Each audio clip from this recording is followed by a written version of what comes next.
Welcome to the 3 Up, 3 Down podcast, a Dodgers Nation production. Be sure to check out all the great Dodgers content on DodgersNation.com, including the Blue Heaven podcast and the Dodgers Dugout with Doug McCain. You can find me, your host for this 5-minute Dodgers podcast, on Twitter. My name's Eric Euler. You can find me on Twitter at EEULAU. Same handle on Instagram if you like to look at pictures instead of read stuff, like myself. The Dodgers finished up a 4-game set with the Rockies to open the season. We know that. They won 3 of 4. They won 2 of 3 in Oakland. We'll talk about the game they lost. But on Friday, they had their home opener against the Washington Nationals with Walker Buehler on the mound. The Dodgers won 1-0 thanks to a Justin Turner solo shot. They handed out the rings. It was a beautiful sunny day. Fans were back. Lasorda's wife introduced Dave Roberts. It was picture perfect. And for me, a 1-0 win is the sweetest of wins, the pitcher's duel. But what's the best part about this, even though you could make the argument that Ross may have had a better, Joe Ross, the starter for the Nationals, may have had a slightly better game than Walker Buehler. Buehler had 6 shutout without dominating with strikeouts. And I think he was good. He was really, really good. But we know that I think Buehler can be great. I think he has the chance to be one of the 25, 30 best pitchers of all time when it's all said and done. That kid is an absolute stud.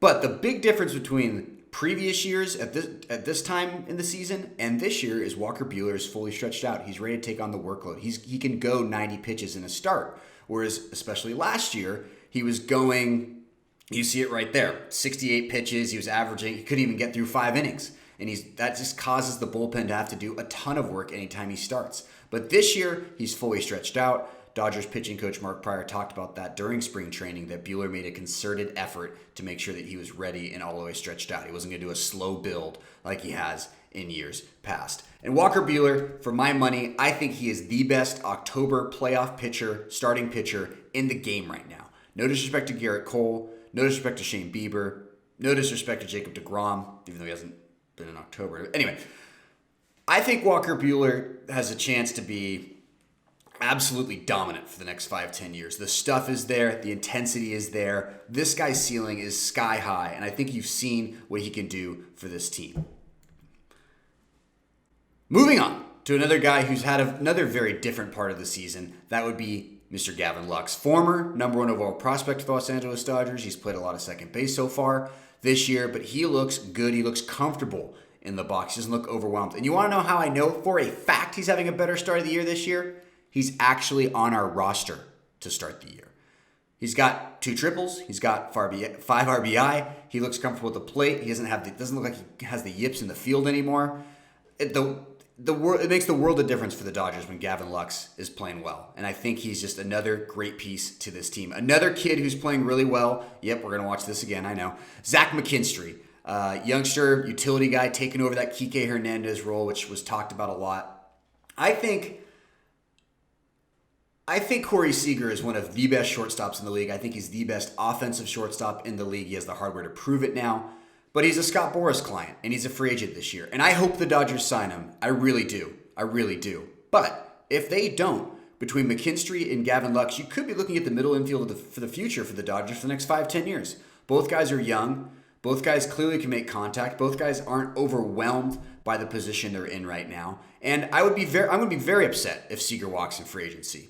Very upset. But it's a possibility, and I'm just throwing this out there, that I think Lux and McKinstry, even though it's early, it's a small sample size, I think they have a shot to be the Dodgers' keystone for a long, long time.